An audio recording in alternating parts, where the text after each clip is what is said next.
ফুলকুমারীর অনেক দুঃখ ভরা মন নিয়ে সে জঙ্গলে একা বসে আছে, কারণ তাকে মিথ্যা চুরির অপবাদ দিয়ে রাজপ্রাসাদ থেকে বের করে দেওয়া হয়েছিল।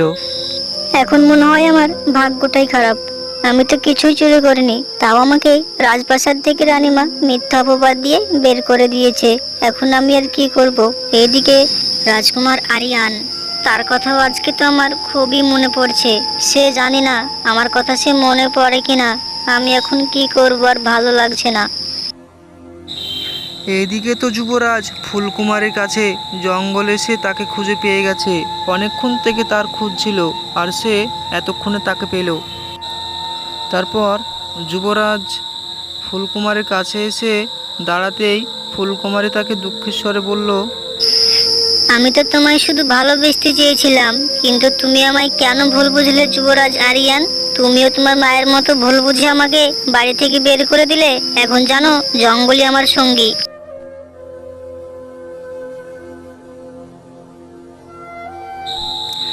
আমায় তুমি ক্ষমা করে দিও ফুলকুমারী। আমি তোমায় অনেক দিন ধরে খুঁজেছি, অনেক জায়গায় খুঁজেছি, তাও তোমার কোনো কিচ্ছু সন্ধান পাইনি। আজ তোমাকে অনেক দিন পরে এই জঙ্গলের মাঝে তোমায় বসে থাকতে দেখলাম। তুমি আমায় ক্ষমা করে দিও ফুলকুমারী।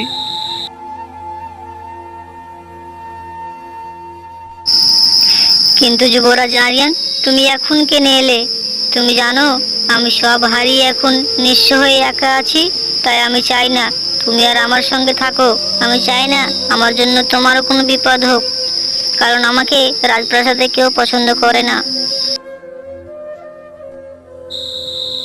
ভুল করেছিলাম আমি ফুলকুমারী। আমি বুঝিনি রাজনীতির খেলায় তুমি নির্দোষ ছিলে। আমি তোমার চোখের জল সহ্য করতে পারি না, তাই হয়তো আজ এরকমটা। আমি তোমায় অনেকটা ভালোবাসি ফুলকুমারী, তুমি বিশ্বাস করো। আমি তোমায় কখনো হারাতে চাই না।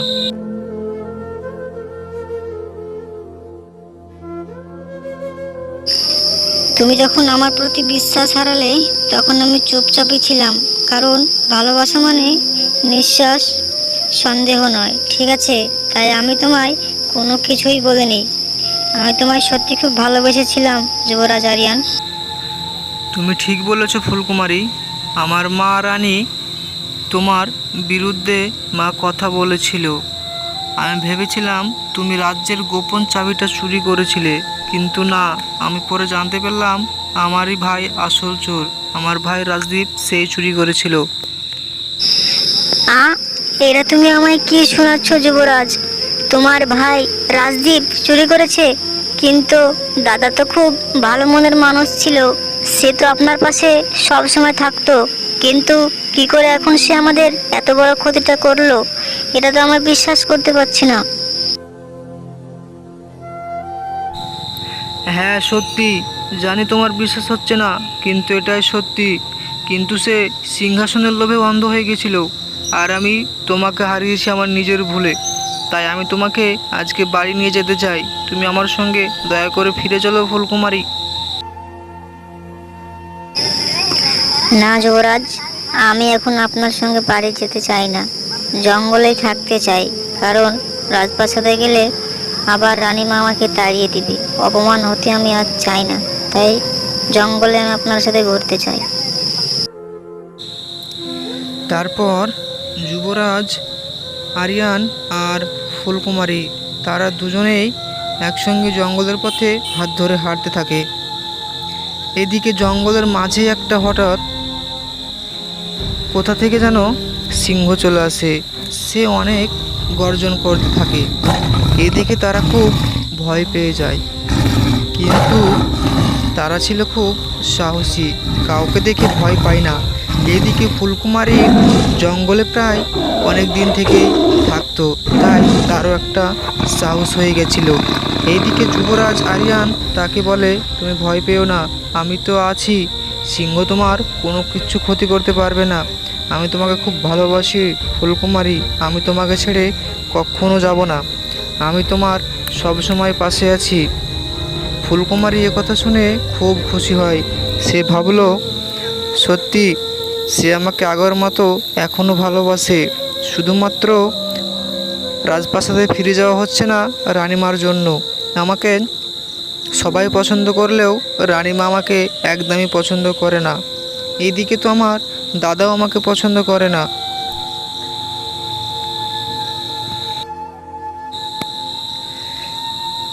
কিছুক্ষণের মধ্যে আরিয়ান, যুবরাজ আরিয়ান আর ফুলকুমারী তারা একসঙ্গে সিংহরাজকে কিছু কথাবার্তা বলে সিংহরাজ আর তাদের কোনো ক্ষতি করে না, সে শান্ত হয়ে পড়ে। তারপর তারা দুজন মিলেই কিছুক্ষণের পর অন্য একটা জঙ্গলে চলে যায়।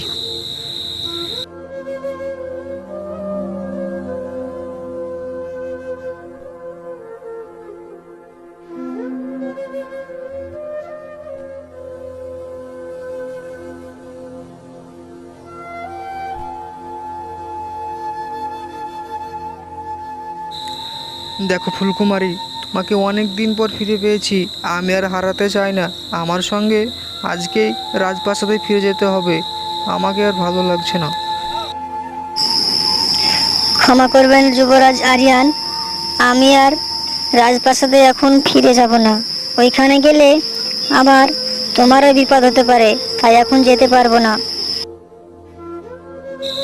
না ফুলকুমারী, তুমি ভুল বুঝো না, তুমি শুধু আমার সঙ্গে বাড়ি ফিরে চলো, তারপর বাকিটা আমি দেখে নিব। রানীমা, তাকে আমি বুঝিয়ে বলবো, সে যেন তোমায় কিচ্ছু না বলে। দয়া করে ফিরে চলো রাজপ্রাসাদে। তুমি দয়া করে ভুল বুঝো না যুবরাজ, আমি ফিরে যাব কিছুদিন পর, তবে এখন আর আমার যাওয়া হবে না, কারণ আমি এখন গেলে এতে কেউ খুশি হবে না, সবাই আরো দুঃখ পাবে, তাই আমি এখন যাব না। বেশ ফুলকুমারী, তাহলে এখন তুমি থাকো।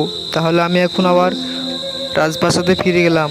আমি তোমার সঙ্গে দেখা করতে আবার কালকে আসব, আর কালকে তোমাকে আমার সঙ্গে নিয়ে যাব, কথাটা মাথায় রেখো।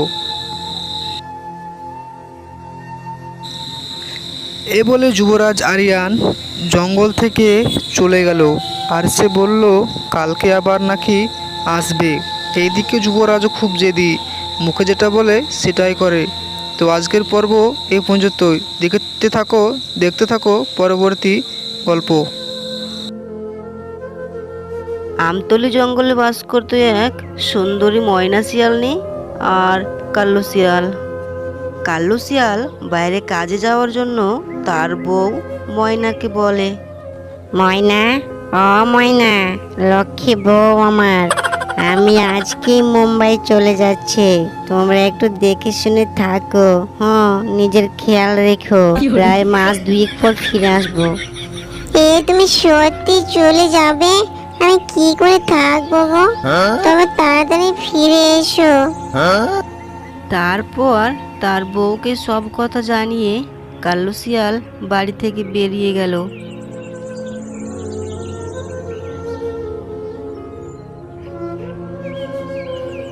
কাল্লু শিয়াল রাস্তা দিয়ে হাঁটতে হাঁটতেই তার সামনেই এক বাদুড় এসে তাকে বলল, কি গো কাল্লু ভাই, তা এ সময় তুমি চললে কোথায় এই অবস্থায়? বান্দর ভাই, কোথায় আর যাব, এখন তুমি তো সবে বুঝতে পারছো, আমি আর কিছুদিন পর এক সন্তানের বাবা হতে চলেছি। মানে টাকা পয়সার তো দরকার আছে, তাহলে আমায় তো ইনকাম করতে হবে।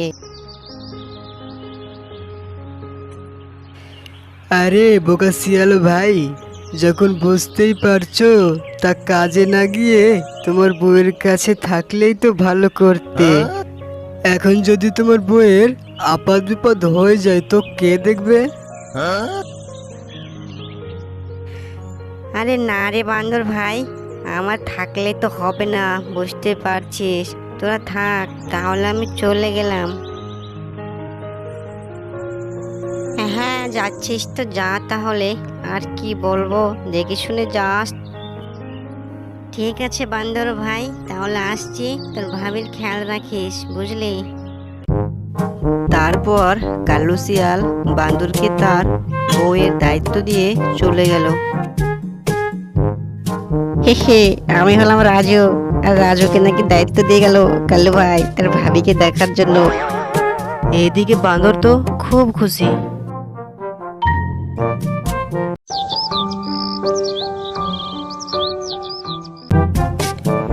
কালো শিয়াল বাইরে কাজে যাওয়ার কিছুদিন পরেই শিয়ালনির এক ফুটফুটে ছেলে সন্তান হলো, দেখতে ঠিক তার বাবারই মতো।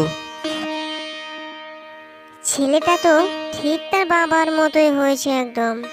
আর সে সবসময় চাইতো আমার যেন একটা ছেলে সন্তান হয়।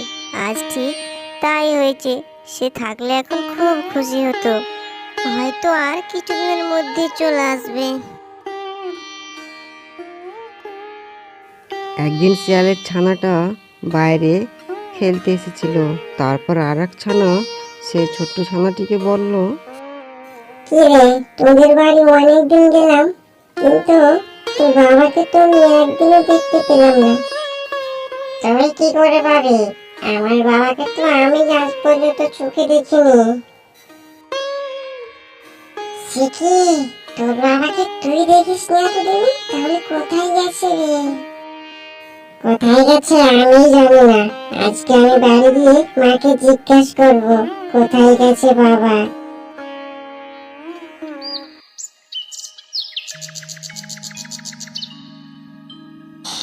মা, মা, আমি আজ পর্যন্ত বাবাকে চোখে দেখিনি। কোথায় গেছে আমার বাবা? আমার বাবা কেমন? শুন বাবা, তুই মন খারাপ করিস না। আর কিছুদিনের মধ্যেই তোর বাবা ফিরে চলে আসবে। কিন্তু মা, আমি বলে দিলাম, বাবা যদি কালকের মধ্যে না আসে তাহলে আমি জঙ্গলে সারা জঙ্গল খুঁজে বেড়াবো আমার বাবা কোথায় আছে। শোন বাবা, তুই যেখানে খোঁজ না কেন এখন পাবি না খো। আরো কিছুদিন পর তোর বাবা আসবে, বুঝতে পারছিস? না মা, তুমি আমার মিথ্যে কথা বলছো। তাহলে আমি আজকে জঙ্গলে খুঁজতে বেরোবো। আমি কিচ্ছু বলবো না, আমি বাবাকে খুঁজে নিয়ে আসবো। পাগলামো করিস না, বললাম না তোকে আর কিছুদিনের মধ্যেই তোর বাবা ফিরে আসবে। এক কথা তোকে কবার বলবো বল দিনি? তোর কি কিচ্ছু বুদ্ধি নেই এখনো? তারপর ছোট্ট শিয়াল রাগ করে এক্ষুনি বাড়ি থেকে বেরিয়ে গেল তার বাবাকে খোঁজার জন্য। শোন বাবা, যাস নে, যাস নে, জঙ্গলে তুই কোথায় হারিয়ে যাবি। তারপর ছোট্ট শিয়াল জঙ্গলে বেরিয়ে গেল। তারপর সামনে এক বাঘকে দেখে বলল, তুমি কি আমার বাবা হও? তুমি আমাকে ছেড়ে এতদিন কোথায় ছিলে বলো?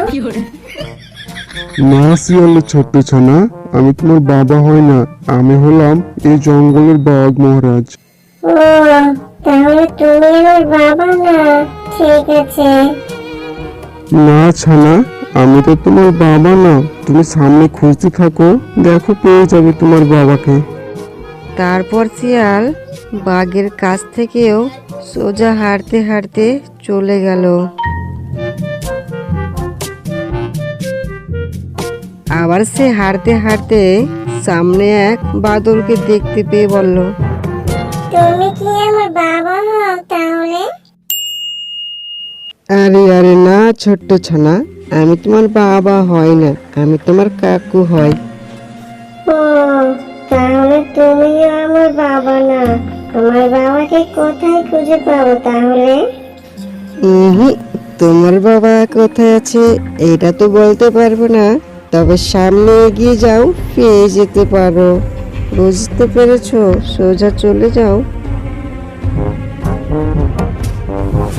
তারপর শিয়াল ছানা ওইখান থেকে মনে দুঃখে চলে গেল। আস্তে আস্তে জঙ্গল দিয়ে হাঁটতে হাঁটতে তার সামনে অন্য এক শিয়ালকে দেখতে পেল। তারপর তাকেও সে বলল,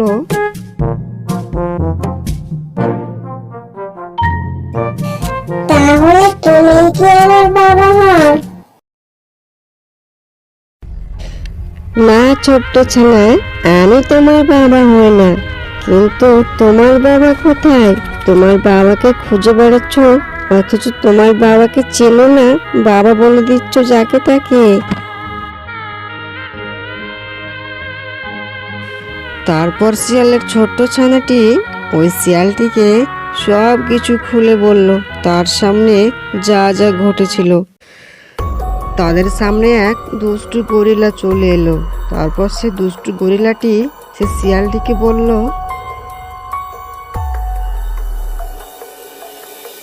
কিরে শিয়াল ভাই, তুই এই ছোট্ট শিয়ালের ছানাটিকে আমায় দিয়ে দে, আমি মজা করে খাবো। কি করবি আর বল, তাড়াতাড়ি দিয়ে দে।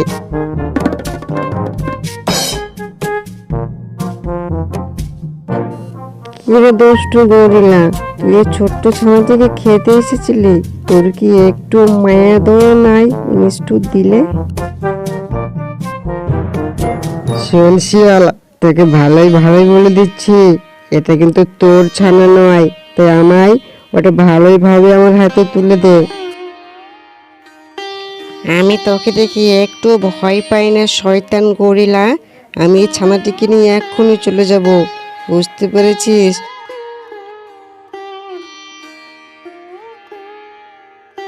তারপর গরিলার কাছ থেকে শিয়ালের ছানাটাকে নিয়ে ওইখান থেকে দৌড়ে পালিয়ে গেল।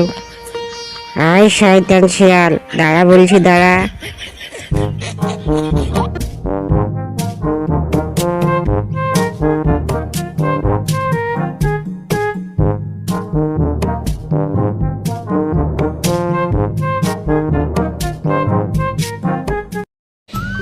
এবার তারা এখন এক গহীন জঙ্গলের ভিতর চলে এসেছে। এখানে তাদের আর কেউ কিছু ক্ষতি করতে পারবে না। তারপর শিয়ালের ছানাটিকে বলল, শোনো ছোট্ট ছানা, আমি না আসা পর্যন্ত তুমি কোথাও যাবে না। আমি তোমার জন্য খাবার এনে গেলাম। হ্যাঁ ঠিক আছে, আমি কোথাও যাব না, এইখানে বসে থাকবো। তাড়াতাড়ি একটু তুমি এসো, আমার খুব ভয় করছে। আর যদি তোমার বাবার কোনো খোঁজ পাই, আমি তোমার বাবাকে নিয়ে চলে আসবো। সত্যি তুমি আমার বাবাকে এনে দিবে? তাহলে আমাকে এনে দিও দয়া করে বাবাকে। তারপর নীল শিয়াল বেরিয়ে পড়ল জঙ্গলে সে ছোট্ট ছানাটির জন্য কিছু খাবার সংগ্রহ করার জন্য।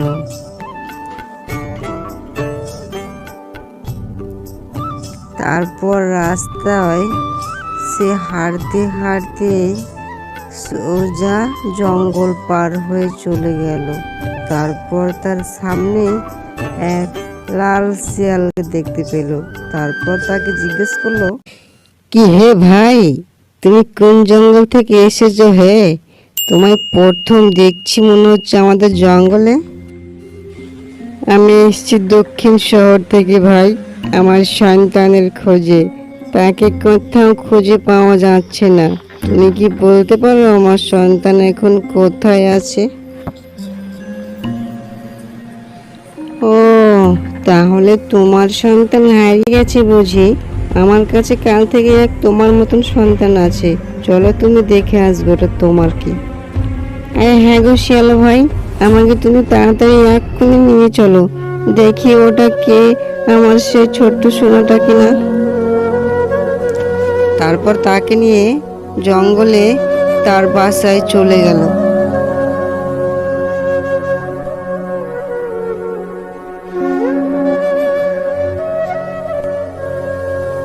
হ্যাঁ গো শিয়ালো ভাই, এটাই তো আমার সেই সন্তান। তবে আমি তো দেখিনি, আমার বউ বলেছিল যে তার ন্যাজের আগালটা নাকি সাদা, তো এইটাই তো সেম মনে হচ্ছে। চিন্তা করো না শিয়ালো ভাই, এটা যদি তোমারই সন্তান হয় তুমি নিয়ে চলে যাবে, আমি তোমায় কিচ্ছু বলবো না, বুঝতে পেরেছো? ও, তাহলে তুমি আমার বাবা। তুমি আমার ছেড়ে কোথায় গিয়েছিলে বাবা? এতদিন তোমায় আমি অনেক জঙ্গলে ঘুরে বেরিয়ে খুঁজেছি, কিন্তু কোথাও পাইনি।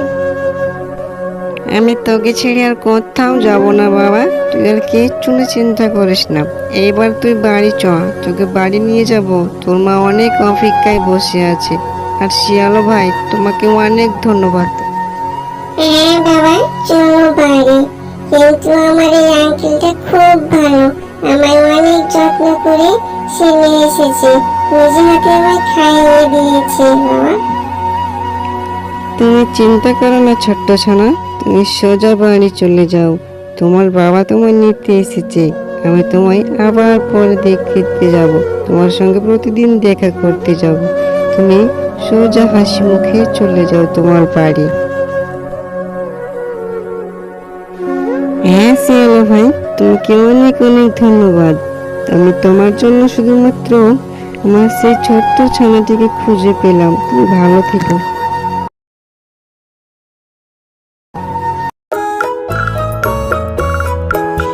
তুই বাড়ি এসেছিস বাবা? তোকে অনেক খোঁজাখুঁজি করে কোথাও সারা জঙ্গলে আমি খুঁজে পেলাম না। তোর বাবাকে তারপর আমি পাঠালাম।